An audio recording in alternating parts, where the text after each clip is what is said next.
राधे राधे बंधुओं, हरे कृष्णा, जय श्री कृष्णा। आज दिन बुधवार 20 मार्च को आमलकी एकादशी है। आमलकी एकादशी का उपवास 5:54 से प्रारंभ हो जाएगा। कल यानी द्वादशी दिन को पारण 9:01 से लेकर 9:56 तक होगा। बंधुओं, आप सभी इसी समय के बीच अपना पारण अवश्य कर लेंगे। सही समय पर पारण करने से ही एकादशी व्रत करने का उचित फल प्राप्त होता है। पारण करने से पूर्व आप ब्राह्मण देवता को दान दक्षिणा अवश्य दान करें। समय न मिल पाए तो दान दक्षिणा की सामग्री पारण करने से पूर्व निकाल ले, उसे बाद में ब्राह्मण देवता को दान कर दे। दान में आप रुपया, पैसा, फल या द्रव्य दान कर सकते हैं। तो बंधुओं, आइए आज हम आमलकी एकादशी व्रत कथा का महात्मा सुनते हैं। युधिष्ठिर ने भगवान श्री कृष्ण से कहा, श्री कृष्ण, मुझे फागुन मास के शुक्ल पक्ष की एकादशी का नाम और महात्म्य बताने की कृपा कीजिए। भगवान श्री कृष्ण बोले, महाभाग धर्मनंदन, फागुन मास के शुक्ल पक्ष की एकादशी का नाम आमलकी है। इसका पवित्र व्रत विष्णु लोक की प्राप्ति कराने वाला है। राजा मांधाता ने भी महात्मा वशिष्ठ जी से इसी प्रकार का प्रश्न पूछा था, जिसके जवाब में वशिष्ठ जी ने कहा था, महाभाग, भगवान विष्णु के थूकने पर उसके मुख से चंद्रमा के समान कांतिमान एक बिंदु प्रकट होकर पृथ्वी पर गिरा। उसी से आंवले का महान वृक्ष उत्पन्न हुआ, जो सभी वृक्षों का आदिभूत कहलाता है। इसी समय प्रजा की सृष्टि करने के लिए भगवान ने ब्रह्मा जी को उत्पन्न किया और ब्रह्मा जी ने देवता, दानव, गंधर्व, यक्ष, राक्षस, नाग तथा निर्मल अंतःकरण वाले महर्षियों को जन्म दिया। उनमें से देवता और ऋषि उस स्थान पर आए जहाँ विष्णु प्रिय आमलक का वृक्ष था। महाभाग उसे देखकर देवताओं को बड़ा विस्मय हुआ, क्योंकि उस वृक्ष के बारे में वे नहीं जानते थे। उन्हें इस प्रकार विस्मित देख आकाशवाणी हुई, महर्षियों, यह सर्वश्रेष्ठ आमलक का वृक्ष है, जो विष्णु को प्रिय है। इसके स्मरण मात्र से गोदान का फल मिलता है। स्पर्श करने से इससे दुगुना और फल भक्षण करने से तिगुना पुण्य प्राप्त होता है। यह सब पापों को हरने वाला वैष्णव वृक्ष है। इसके मूल में विष्णु, उसके ऊपर ब्रह्मा, स्कंध में परमेश्वर भगवान रुद्र, शाखाओं में मुनि, टहनियों में देवता, पत्तों में वसु, फूलों में मरुद्रड तथा फलों में समस्त प्रजापति वास करते हैं। आमलक सर्वदेवमय है, अतः विष्णु भक्त पुरुषों के लिए यह परम पूज्य है। इसलिए सदा प्रयत्न पूर्वक आमलक का सेवन करना चाहिए। ऋषि बोले, आप कौन हैं? देवता हैं या कोई और? हमें ठीक ठीक बताइए।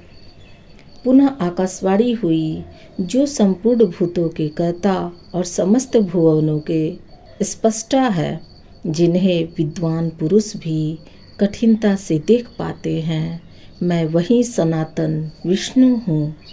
देवाधिदेव भगवान विष्णु का यह कथन सुनकर वे ऋषिगण भगवान की स्तुति करने लगे। इससे भगवान श्री हरि संतुष्ट हुए और बोले, महर्षियों, तुम्हें कौन सा अभिष्ट वरदान दूं? ऋषि बोले, भगवान, यदि आप संतुष्ट हैं तो हम लोगों के हित के लिए कोई ऐसा व्रत बताइए जो स्वर्ग और मोक्ष रूपी फल प्रदान करने वाला है। श्री विष्णु जी बोले, महर्षियों, फागुन मास के शुक्ल पक्ष में यदि पुष्प नक्षत्र से युक्त एकादशी हो तो वह महान पुण्य देने वाली और बड़े बड़े पातकों को नाश करने वाली होती है। इस दिन आंवले के वृक्ष के पास जाकर वहाँ रात्रि में जागरण करना चाहिए। इससे मनुष्य सब पापों से छूट जाता है और सहस्त्र गोदान का फल प्राप्त करता है। विप्रगण, यह व्रत सभी व्रतों में उत्तम है जिसे मैंने तुम लोगों को बताया है। ऋषि बोले, भगवान, इस व्रत की विधि बताइए। इसके देवता और मंत्र क्या है? पूजन कैसे करें? उस समय स्नान और दान कैसे किया जाता है? भगवान श्री विष्णु जी ने कहा, द्विजवरो, इस एकादशी को व्रती प्रातःकाल दंत धावन करके यह संकल्प करे कि हे पुंडरीकाक्ष, हे अच्युत, मैं एकादशी को निराहार रहकर दूसरे दिन भोजन करूँगा। आप मुझे शरण में रखे। ऐसा नियम लेने के बाद पतित, चोर, पाखंडी, दुराचारी, गुरु पत्नीगामी तथा मर्यादा भंग करने वाले मनुष्यों से वह वार्तालाप न करे। अपने मन को वश में रखते हुए नदी में, पोखर में, कुएं पर अथवा घर में ही स्नान करे। स्नान के पहले शरीर में मिट्टी लगाएं। मृतिका लगाने का मंत्र, अश्वकांते रथकांते विष्णुकांते वसुंधरे मृतिके हर में पापम जन्म कोट्या समर्जितम। वसुंधरे, तुम्हारे ऊपर अश्व और रथ चला करते हैं तथा वामन अवतार के समय भगवान विष्णु ने भी तुम्हें अपने पैरों से नापा था। मृतिके, मैंने करोड़ों जन्मों में जो पाप किए हैं, मेरे उन सब पापों को हर लो। स्नान का मंत्र, त्वं माता सर्वभूतानां जीवनं ततुरक्षकं स्वेद ज्योति द्विज जातीनां रसानां पते नमः। स्नातो अहं सर्वतीर्थेषु हृदय प्रश्व वडोश्चु च नदीषु देवखातेषु इदं स्नानं तु मे भवेत्। जल की अधिष्ठात्री देवी माता, तुम संपूर्ण भूतों के लिए जीवन हो। वही जीवन जो स्वेदत और उद्दिजत जाति के जीवों का भी रक्षक है। तुम रसों की स्वामिनी हो, तुम्हें नमस्कार है। आज मैं संपूर्ण तीर्थों, कुंडों, झरनों, नदियों और देव संबंधी सरोवरों में स्नान कर चुका। मेरा यह स्नान उक्त सभी स्नानों का फल देने वाला हो। विद्वान पुरुष को चाहिए कि वह परशुराम जी की सोने की प्रतिमा बनवाए। प्रतिमा अपनी शक्ति और धन के अनुसार 1 या आधे माह से सुवर्ण की होनी चाहिए। स्नान के पश्चात घर आकर पूजा और हवन करे। इसके बाद सब प्रकार की सामग्री लेकर आंवले के वृक्ष के पास जाएं। वहाँ वृक्ष के चारों ओर की जमीन झाड़ बुहार लीप पोत कर शुद्ध करे। शुद्ध की हुई भूमि में मंत्र पाठ पूर्वक जल से भरे हुए नवीन कलश की स्थापना करे। कलश में पंचरत्न और दिव्य गंध आदि छोड़ दे। श्वेत चंदन से उसका लेपन करे। उसके कंठ में फूल की माला पहनाए। सब प्रकार के धूप की सुगंध फैलाएं। जलते हुए दीपकों की श्रेणी सजा कर रखे। तात्पर्य यह है कि सब ओर से सुंदर और मनोहर दृश्य उपस्थित करे। पूजा के लिए नवीन छाता, जूता और वस्त्र भी मंगा कर रखे। कलश के ऊपर एक पात्र रखकर उसे श्रेष्ठ लाजो यानी खीलों से भर दे। फिर उसके ऊपर परशुराम जी की मूर्ति स्वर्ण की स्थापित करे।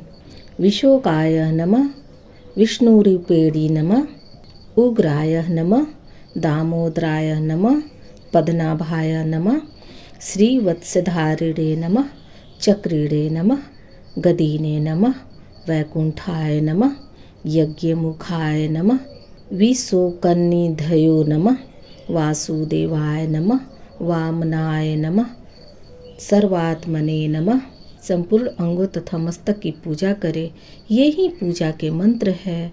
तदंतर भक्ति युक्त चित्त से शुद्ध फल के द्वारा देवाधिदेव परशुराम जी को अर्घ्य प्रदान करे। अर्घ्य का मंत्र इस प्रकार है: नमस्ते देव देवेश जामदान्य नमोस्तुते ते गृहाणाध्योमिमं तदमामालक्ष्या युक्तं हरे। देव देवेश्वर जमदिग्ध नंदन श्री विष्णु स्वरूप परशुराम जी, आपको नमस्कार है, नमस्कार है। आंवले के फल के साथ दिया हुआ मेरा यह अर्घ्य ग्रहण कीजिए। तदंतर भक्ति पूर्वक चित्त के जागरण करे।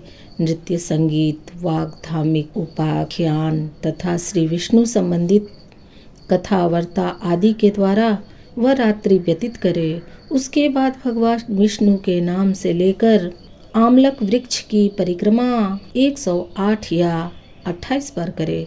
फिर सवेरा होने पर श्री हरि की आरती करे। ब्राह्मण की पूजा करके वहाँ की सब सामग्री उसे निवेदित कर दे। परशुराम जी का कलश, 2 वस्त्र, जूता आदि सभी वस्तुएं दान कर दे और यह भावना करे कि परशुराम जी के स्वरूप में भगवान विष्णु मुझ पर प्रसन्न हो। तत्पश्चात आमलक का स्पर्श करके उसकी प्रदक्षिणा करे और स्नान करने के बाद विधि पूर्वक ब्राह्मणों को भोजन कराएं। तदंतर कुटुंबियों के साथ बैठकर स्वयं भी भोजन करे। संपूर्ण तीर्थों के सेवन से जो पुण्य प्राप्त होता है तथा सब प्रकार के दान देने के जो फल मिलता है वह सब उपयुक्त विधि के पालन से सुलभ होता है। समस्त यज्ञों की अपेक्षा भी अधिक फल मिलता है, इसमें तनिक भी संदेह नहीं है। यह व्रत सब व्रतों में उत्तम है। वशिष्ठ जी कहते हैं, महाराज, इतना कहकर देवेश्वर भगवान विष्णु वही अंतर्ध्यान हो गए। तत्पश्चात उन समस्त महर्षियों ने उक्त व्रत का पूर्ण रूप से पालन किया। नृपश्रेष्ठ, इसी प्रकार तुम्हें भी इस व्रत का अनुष्ठान करना चाहिए। भगवान श्री कृष्ण कहते हैं, युधिष्ठिर, यह दुर्धर्ष व्रत मनुष्य को सब पापों से मुक्त कराने वाला है। बंधुओं, तो राधे राधे, जय श्री कृष्ण। बंधुओं, आप चाहे तो इस चैनल को सब्सक्राइब कर सकते हैं, इस कथा को शेयर कर सकते हैं, इस चैनल को लाइक कर सकते हैं। राधे राधे, जय श्री कृष्ण, हरे हरे।